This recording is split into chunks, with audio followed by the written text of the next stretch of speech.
How did Native Americans sleep comfortably in harsh conditions? Their methods will surely surprise you.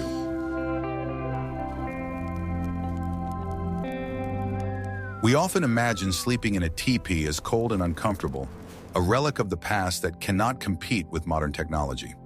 We think of thin walls made of animal skins, blown through by the wind, and sleeping on the bare ground. But what if I told you that the Native Americans of the Great Plains turned their dwellings into true oases of comfort using ingenious engineering solutions unknown to Europeans? Their secrets lay not in complex mechanisms, but in a deep understanding of the laws of physics, thermodynamics, and the properties of natural materials. Every detail of the Tipi, from the angle of the pole to the way the bedding was arranged, was part of a unified, well-thought-out climate control system. This allowed them to sleep warm and comfortable even during the harshest winters on the windswept plains. Watch the video to the end to learn how a simple inner lining made of animal skins created a complex ventilation system that surpassed many modern solutions in terms of efficiency. I will reveal the most closely guarded secret of comfortable housing, which has nothing to do with materials or insulation, but rather with the geometry and shape of the dwelling itself in space.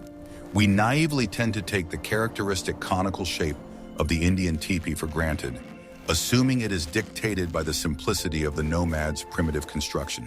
However, behind this apparent simplicity lies a deep empirical understanding of aerodynamics and sacred geometry, which directly affects the quality of sleep and comfort. The shape is not accidental. It is the result of thousands of years of evolution of dwellings through the selection of the most effective solutions. The cone is the ideal aerodynamic shape from a physics point of view, causing even the strongest hurricane winds of the Great Plains to flow smoothly around the dwelling on all sides, rather than pressing down on it with destructive force.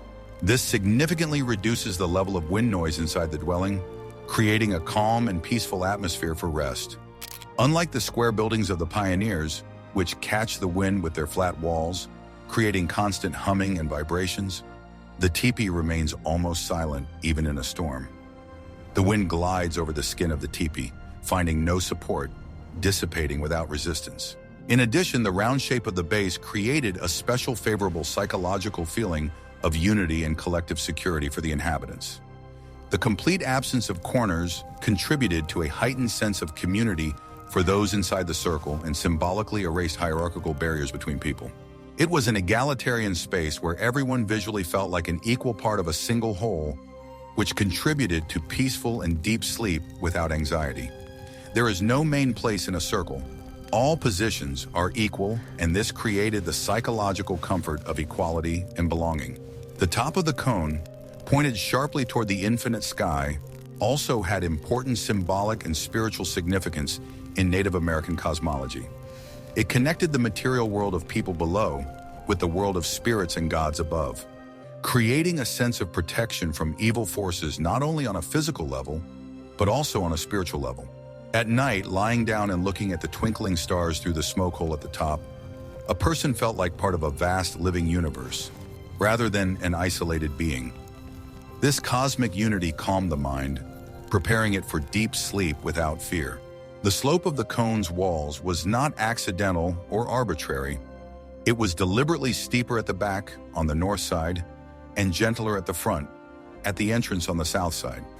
This subtle asymmetrical shape made the cone even more resistant to the prevailing westerly winds of the Great Plains. This meant that the wooden frame experienced less mechanical stress and deformation, and there were no unpleasant drafts inside to disturb sleep. The asymmetry was not a mistake, but a subtle adjustment to the terrain and wind patterns. The interior space of the cone also naturally promotes proper air circulation according to the laws of convection. Warm, light air from the central hearth rises evenly upward to the smoke vent at the top, carrying away smoke and carbon dioxide. Cold, heavy air entering from below through gaps at the base smoothly flows around the living space along the perimeter of the circle, without causing discomfort to those sleeping along the walls. The cone functioned as a natural ventilation pipe, providing fresh air without drafts. This carefully thought-out geometry was the first and foremost fundamental secret to comfortable sleep in a teepee. It created not just a primitive shelter from the rain, but an acoustically comfortable, windproof, and psychologically harmonious space for living. Without the correct basic shape of the dwelling, all other insulation measures would have been significantly less effective and useless. Form determined function. Geometry was the basis of comfort on which everything else was built. Thus, the teepee is not just a primitive leather tent for nomads, but a carefully designed living machine for survival. Its conical shape was the result of centuries of systematic observation of nature and a deep understanding of its physical laws through experience. It was this harmony with the surrounding natural world that made sleeping in a teepee so peaceful and restorative, despite the harsh conditions. The dwelling was not a struggle against nature, but a collaboration with it, using its forces rather than opposing them. True comfort did not begin with a soft bed of skins, but with the proper organization of the space around oneself as a whole. The people of the Great Plains intuitively understood that the quality of rest and sleep is influenced not only by what you sleep on, but also by what surrounds you: form, sounds, air. Their portable home was a material extension of their philosophy of harmony with nature and the cosmos, rather than domination over them. Living in harmony, not in conflict. That was the principle. It would be very interesting to hear your balanced opinion on modernity. Do you think that the shape of modern dwellings, for example, rectangular rooms with corners, affects our psychological state and sleep quality compared to round spaces? Please share your thoughts on this in the comments below.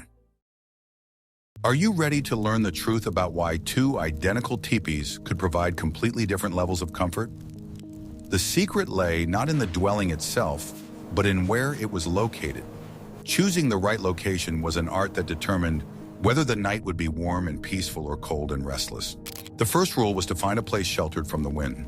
The ideal location was a small grove or a bend in the river, where trees or a high bank served as a natural barrier. This simple solution could raise the temperature inside the teepee by several degrees. They never placed the teepee at the highest point of the hill, where it would be exposed to all the winds, but they also avoided the lowest place in the valley. Cold night air and dampness accumulated in the lowlands, making sleep uncomfortable. A gentle slope facing east was considered ideal. This location offered two advantages. First, the entrance, which traditionally faced east, was illuminated by the first rays of the sun in the morning, making it easier to wake up. Second, the prevailing westerly winds of the Great Plains blew against the solid back wall of the teepee. This was the strongest and most stable part of the structure. Thus, the dwelling effectively withstood the elements. Before installation, the site was carefully prepared. All stones and branches were removed, and the ground was leveled. Sometimes a small depression was even dug in the center for the future hearth so that it would be below floor level. An important factor was access to water and fuel. The camp was set up at a distance from the river that was convenient for carrying water, but avoided the risk of flooding. The presence of dead wood nearby guaranteed a supply of firewood for the hearth. An experienced eye could determine a suitable location based on signs that were invisible to a novice. For example, by the way the grass grew, or by the presence of certain plants that indicated dry soil. This knowledge was passed down from generation to generation.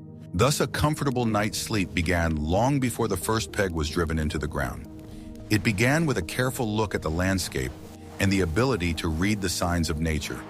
The wrong choice of location could negate all the advantages of the ingenious teepee design.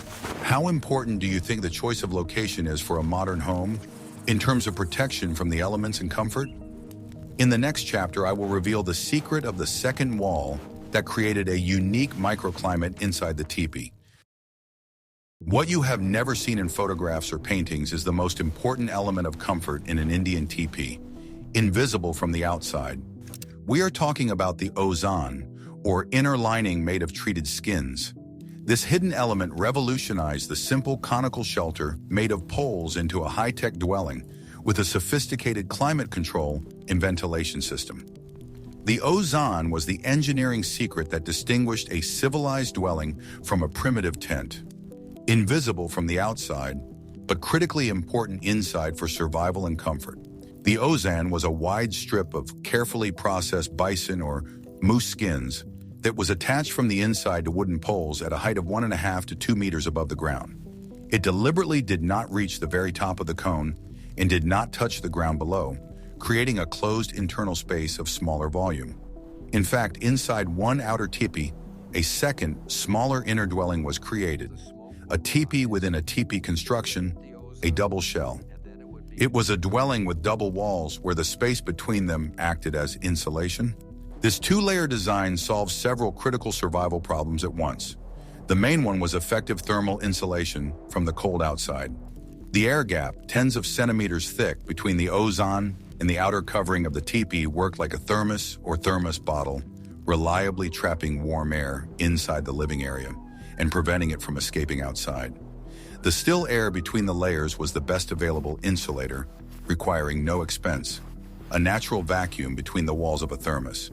Thanks to this ingenious solution, even in severe frosts of -20 degrees, the temperature on the floor, where people slept on skins, remained comfortable and above zero.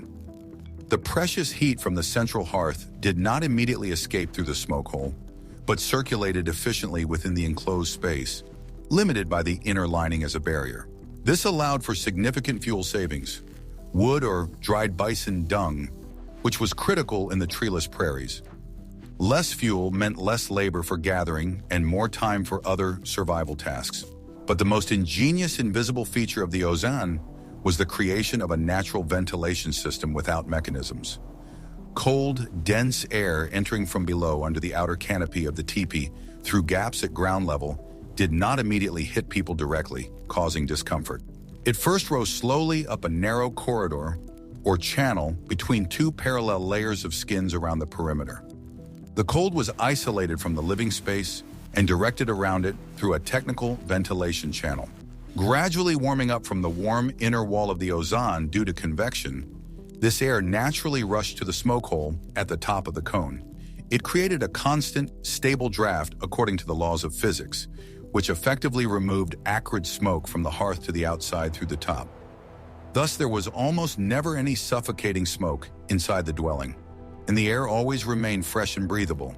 The smoke rose up the center, and fresh air entered around the perimeter. Perfect circulation without fans. This well-thought-out system completely solved the vexing problem of drafts at floor level. People sitting or sleeping by the warm fire on the ground were reliably protected by the ozan from the cold air, constantly coming up from the frozen ground below. Ozan served as an impenetrable physical barrier and shield, skillfully directing air currents where they were useful for ventilation and not harmful to comfort. Controlling air currents was key, not blocking them completely, but directing them correctly through the necessary channels. In addition, the inner lining provided reliable protection against moisture and condensation. Any water vapor condensation that inevitably formed on the cold inner side of the outer covering of the teepee from people's breath dripped down it into the ground outside the ozan, rather than dripping onto people and things inside. The living space always remained dry and comfortable without dampness. Moisture was isolated in the outer contour, just as condensation between window panes does not enter the room. During the hot summer months, ozan also played an important protective role against the heat. It protected people from the scorching sun of the steppes, creating shade and pleasant coolness inside the dwelling. The air gap prevented the outer walls from overheating in the sun and transferring excess heat directly into the living space. The double wall worked for cooling in summer, not just for heating in winter, a universal climate control system all year round. Without the ozan, the teepee would have been just a primitive tent made of skins, blown through by the wind. It was this hidden inner lining that turned it into a truly comfortable and cozy home, perfectly adapted to any weather conditions on the prairies. It was a simple but absolutely ingenious secret to survival, based on the pure physics of convection and heat transfer, without complex calculations. Observation of nature and the experience of generations created an engineering solution that civilization only achieved with the advent of double-glazed windows and thermoses. What I am about to show you is prohibited in 12 countries, but Native Americans have known this secret for centuries. Of course, we are not talking about something forbidden, but about the masterful control of fire. The hearth was not just a source of heat, but the heart of the home, and the life and comfort of the whole family depended on its correct design. The location of the hearth was strictly defined. It was not made in the very center, but slightly shifted towards the entrance. This position improved the draft and allowed the smoke to escape more efficiently through the smoke hole. The size of the hearth was also important. It should not be too large so as not to waste firewood and create excessive heat. Usually, its diameter did not exceed 1 meter. A small depression was often dug in the ground for the hearth. This allowed the fire to burn below floor level, making it safer. In addition, the edges of the pit could be lined with stones, which accumulated heat and released it at night. The secret to effective heating was the right fuel. Only dry hardwood was used, which produced a lot of heat and little smoke. Wet or resinous wood was not suitable for a night fire. The way the wood was stacked was also special. It was often placed vertically in the form of a small cone, repeating the shape of the pit itself. This arrangement ensured good airflow and even burning. The fire was not completely extinguished at night, but was allowed to smolder. To do this, it was covered with a layer of ash, leaving only a few smoldering coals. In the morning, it was enough to fan the coals and throw in some fresh wood to get the fire going again. The area around the hearth was always kept tidy. No flammable objects were stored nearby. This was an unwritten law that everyone strictly observed. Firewood for the night fire was always prepared in advance and stored at the entrance. This made it possible to throw a log on the fire without going outside. Everything was designed for maximum convenience. Controlling fire was a real art. Not only did the temperature in the dwelling depend on it, but also safety. Skill in this matter was highly valued. What ancient fire management skills do you think could be useful in the modern world, for example, when camping or in emergency situations? In the next chapter, we will learn how smoke was managed. At the top of each teepee, like a pair of wings against the sky, were 2 distinctive ears or smoke vents. These important elements were not mere decoration, as an inexperienced observer might think. They served as a complex and precisely adjustable ventilation control system, a true engineering feat. With their help, it was possible to finally regulate the draft of the hearth and reliably protect the dwelling from heavy rain and snowfall. Each of the 2 valves was controlled by its own long, thin pole, which stood outside and rested in a special pocket on the canvas. By moving these poles along the ground around the base of the teepee, it was possible to change the position, angle, and width of the valve openings. This allowed for an instant response to the slightest changes in wind direction and strength. Despite its ingenuity, it was a simple and reliable mechanical system with nothing to break. In calm and windless weather, both valves were usually positioned symmetrically and open wide, creating a large opening for smoke to escape.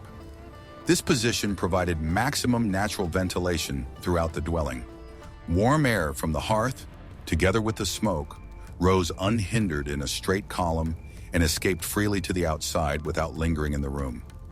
This allowed the fire to burn evenly and cleanly, providing maximum heat. When a noticeable wind appeared, the aerodynamic principle came into play, which was the genius of this system. One of the valves, the one on the windward side, was partially or completely closed. It was turned in such a way that it created a reliable barrier to the airflow. At the same time, the second valve, located on the leeward side, was left wide open, directing it downwind.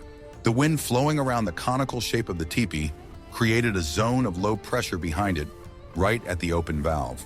The physics of this phenomenon meant that this zone literally pulled or sucked the smoke out of the open hole. Thus, even in very strong winds, the draft in the hearth was not only not disturbed, but on the contrary, was significantly strengthened. The smoke had no chance of getting inside the dwelling. It was immediately picked up and carried away by the general airflow.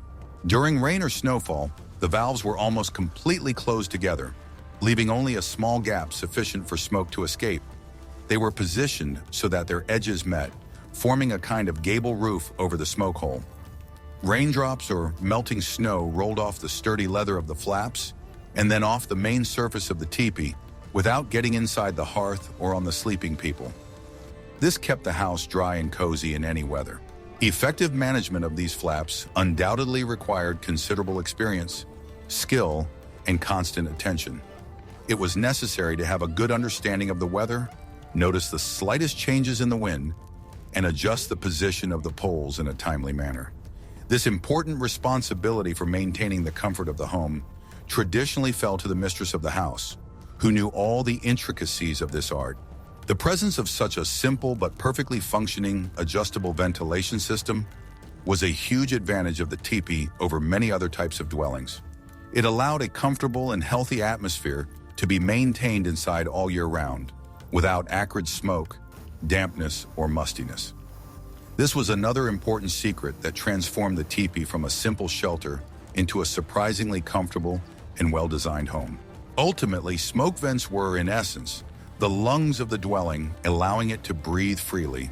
They enabled the house not only to withstand the elements, but also to actively adapt to constantly changing external conditions.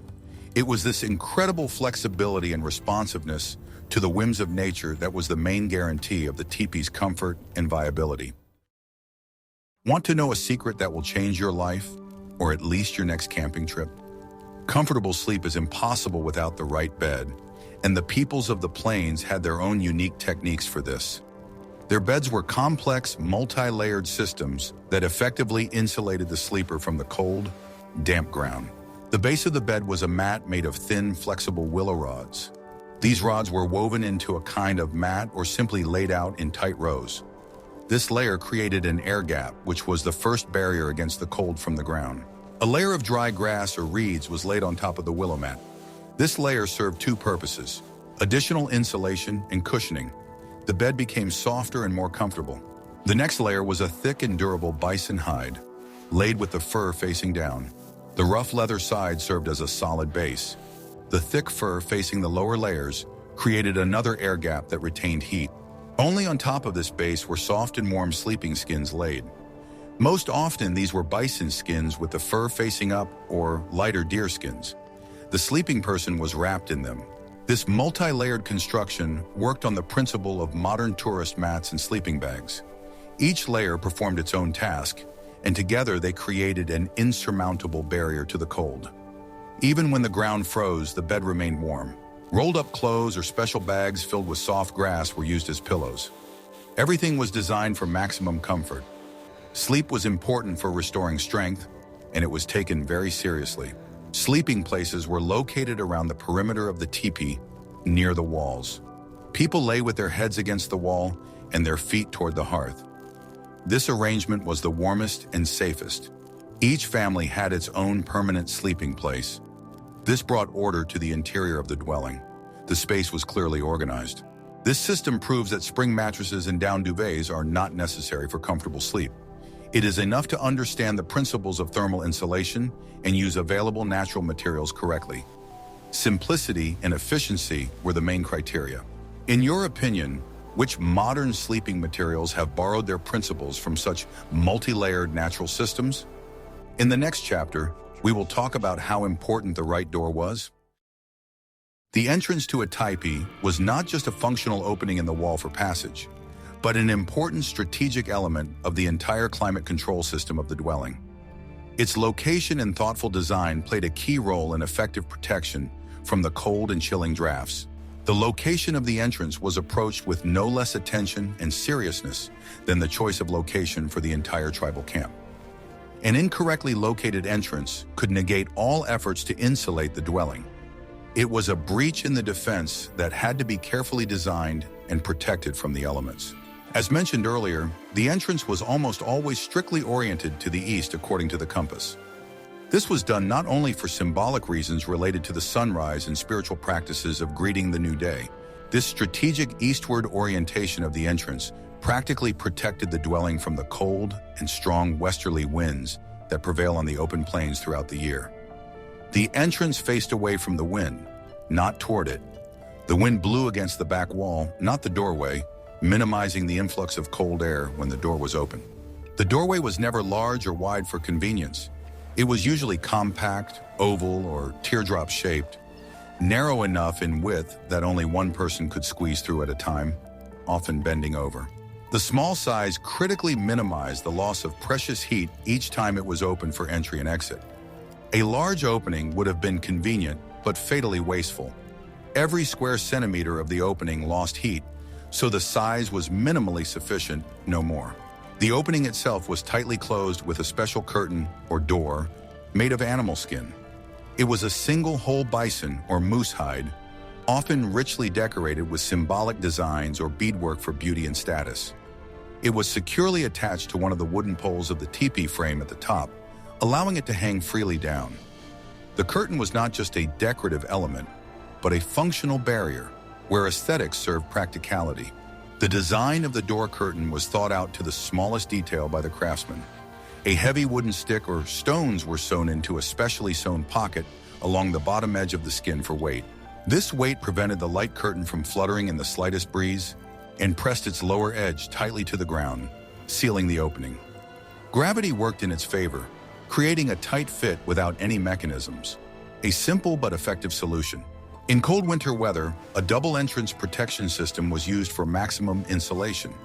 In addition to the outer curtain, the opening was additionally closed from the inside with an ozan canopy, a continuation of the inner lining. Sometimes a small windbreak or screen made of materials was additionally built in front of the entrance. It was made of several pointed stakes stuck vertically into the ground, intertwined horizontally with willow rods in the form of a fence. This simple structure effectively broke up the direct, powerful flow of wind at the entrance, preventing it from blowing directly into the dwelling when the door was open.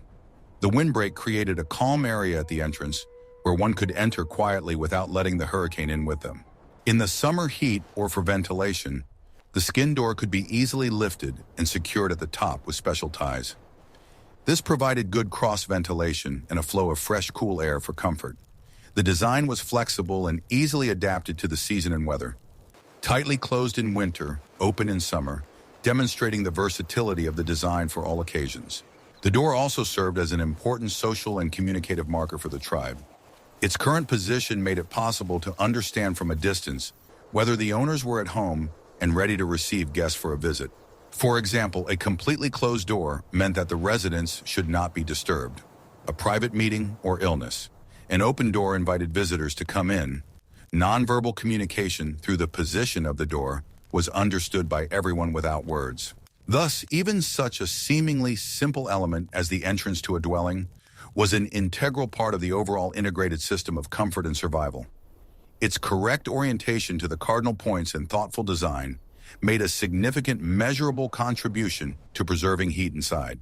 In the harsh world of the prairies, where every degree of heat literally counted and could mean the difference between life and death, there were no trifles. Every detail had meaning and purpose. The quality of sleep depended directly on the quality of the material from which the teepee was made. The covering, or canopy, was sewn from carefully processed bison hides, and the main secret of their processing was smoking. After cleaning and tanning, the hides were not simply dried in the sun. They were hung on a special frame and smoked over a fire for several days. This process gave the material unique properties.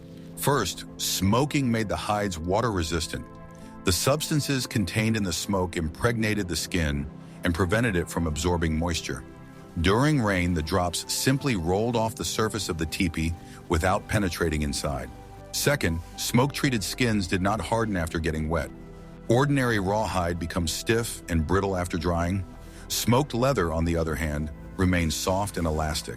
This was critically important as the teepee often had to be folded and transported, even when wet. A canopy made of smoked hides did not crack at the folds and lasted much longer. It withstood dozens of cycles of assembly and disassembly. In addition, the smoke protected the skins from decay and pests. It acted as a natural preservative. This significantly extended the service life of the entire covering. The smoking process was long and laborious. It required the use of certain types of wood that produced the right smoke.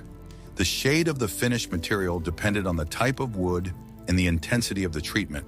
Smoked skins acquired a characteristic yellowish-brown color and a specific smell. At the same time, the material did not lose its ability to breathe. Micropores in the skin allowed moist air to escape from the inside, preventing condensation. It was this property, water resistance on the outside and vapor permeability on the inside, that made smoked skin coverings the ideal material for dwellings. It worked on the same principle as modern membrane fabrics. It was an ancient technology ahead of its time. The comfort inside the teepee depended not only on its ingenious external design, but also on the carefully thought out and wise organization of the interior space. The arrangement of people and things was not simply a matter of habit, but was based on the strict and understandable logic of thermodynamics honed over generations. Every object, every detail of the furnishings made its own irreplaceable contribution to creating an overall atmosphere of living warmth and true home comfort. It was an art form to create comfort in the wild. The space inside this conical house was conditionally divided into several very important functional areas. The central area, located around the hearth, was, of course, the warmest and most lively part of the dwelling. Here not only was food slowly cooked over an open fire, but all family members gathered on long evenings for leisurely conversation, work, or storytelling. It was this living fire that pulsated at the heart of the entire house, providing light and peace of mind. The area for sleeping and proper rest was located around the perimeter, along the walls, where it was slightly cooler than in the center. But even here there was a clear and inviolable division based on family hierarchy and basic practicality. The most honorable and, importantly, most protected from drafts place opposite the entrance was traditionally occupied by the head of the family. The rest of the household members were located on either side of him, according to their age and status. For convenience, light and portable tripod backrests were placed along the walls, immediately behind the sleeping places made of soft bison skins. They were a simple but very effective construction of several smooth willow sticks, onto which tan leather was tightly stretched. These elegant backrests allowed people to sit on the floor in great comfort, providing reliable support for the back during rest or painstaking manual work, such as sewing or making arrowheads. However, their decorative and comfortable function was not the main one, as there was another much more important one for keeping warm. These backrests served as an additional and very effective barrier against the flow of cold air that inevitably seeped in from the outer walls of the teepee. The space between the backrest and the inner lining of the dwelling became a cozy personal area for the careful storage of the most valuable items. All of the family's essential possessions, such as spare clothing, kitchen utensils, tools, and craft materials, were stored in special envelope bags. These bags, called parfleche, were made of very durable rawhide and were often decorated with bright geometric patterns. They were neatly stacked along the walls just behind the backs, creating a dense and reliable barrier against the cold. Thus, the seemingly simple wall of a tepee was transformed into a complex, multi-layered system that worked on the principle of a modern thermos. First came the outer covering of thick bison hides, followed by a small air gap, which is an excellent insulator in itself. Next came the inner lining of ozan, followed by personal belongings in parfleche bags, and only then the backrest itself, which directly protected the person from the slightest discomfort. Nothing in this system was accidental, and even the distribution of supplies obeyed the laws of physics. Food and other items that, on the contrary, needed to be kept cool and dry were placed closer to the entrance to the dwelling. The temperature in this area was always a few degrees lower than in the depths of the room, which allowed them to stay fresh longer. Absolutely all the space from the earthen floor to the smoke hole at the top was used as rationally as possible. Such a well-thought-out organization not only perfectly preserved precious heat, but also helped to maintain impeccable order in the house. Each member of the large family and literally every single thing, even the most insignificant, had its own strictly designated place. This simple and understandable rule created an incomparable feeling of stability, predictability, and genuine comfort in the house, which was especially valuable in nomadic life.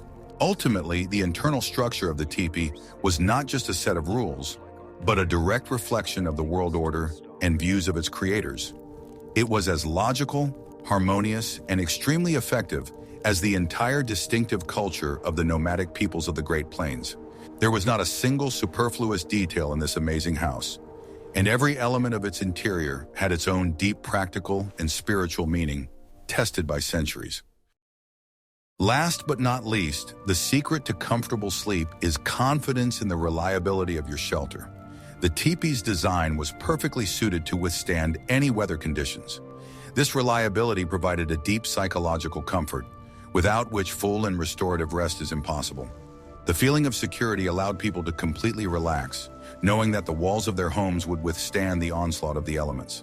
The frame, made of 15 to 20 long poles, most often from straight and durable Lodz pine, was both strong and flexible.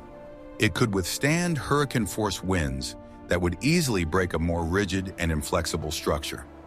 Instead of resisting the wind, the poles bent slightly under its pressure, effectively absorbing the load, and then smoothly returned to their original position when the gust subsided.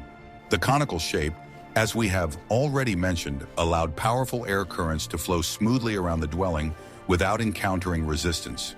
At the same time, the center of gravity of the entire structure was very low to the ground, which made it extremely stable. Such a well-thought-out geometry meant that it was practically impossible to knock over a teepee that had been set up correctly and intelligently. Even in the harshest conditions, it retained its integrity. The system for fastening the covering made of sewn bison skins was also very reliable and well thought out.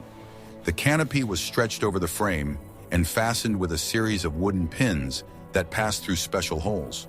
At the bottom, the covering was firmly pressed to the ground with heavy stones or fixed with special wooden pegs, leaving the wind no chance to penetrate inside. During particularly strong storms or prolonged storms, the tepee could be further reinforced for complete peace of mind.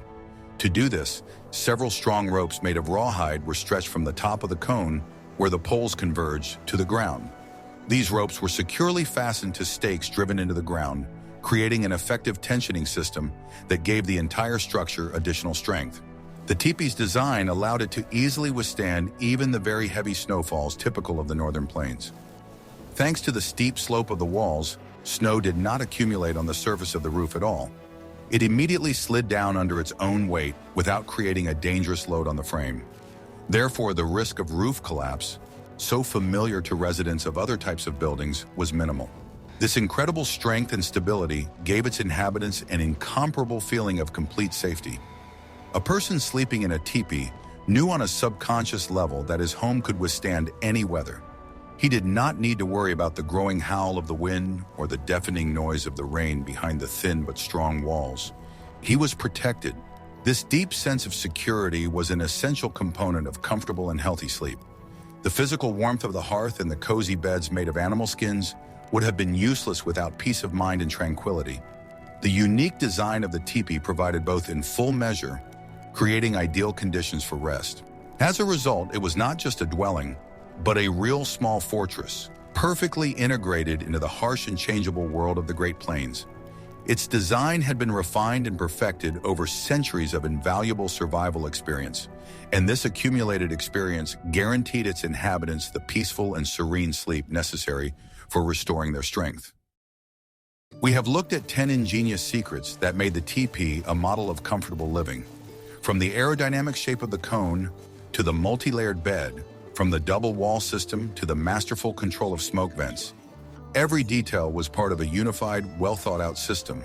This system was based not on complex technologies, but on a deep understanding of the laws of nature. The engineers of the Great Plains proved that modern materials are not always necessary to create comfort. Sometimes it is enough to observe the world around us carefully and use its gifts wisely and respectfully. Their legacy is not just exotic dwellings, but an eternal lesson in harmony between man and nature. What other topics related to the everyday life and technologies of indigenous peoples would you like to see on our channel? Share your ideas in the comments. And don't forget to subscribe so you don't miss new episodes.